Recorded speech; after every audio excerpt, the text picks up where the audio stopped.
ఒక గృహంలో టాయిలెట్ అన్నది చాలా ఇంపార్టెంటు. ఎట్టి పరిస్థితుల్లో కూడా తూర్పు భాగంలో టాయిలెట్ ఉంటే ఆ గృహం నెమ్మదిగా వినాశనానికి కారణమవుతూ ఉంటుంది. ఈశాన్యంలో టాయిలెట్ ఉండడం వల్ల పెద్ద కుమారుడు పనికి రాకుండా పోతాడు. ఉత్తర భాగంలో టాయిలెట్లు ఉంటే యజమానికి అపకీర్తి కలుగుతుంది.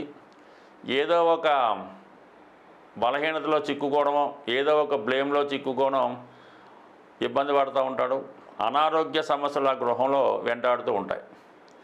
ఆగ్నేయంలో టాయిలెట్లు ఉంటే మరి స్త్రీలకి, ముఖ్యంగా యజమానురాలకి గైనిక్ ప్రాబ్లమ్స్ ఉండే అవకాశం ఉన్నది. అలాగే వాయువులో టాయిలెట్ ఉంటే ఆ గృహంలో పెళ్ళిళ్ళు ఆలస్యం అవుతుంటాయి.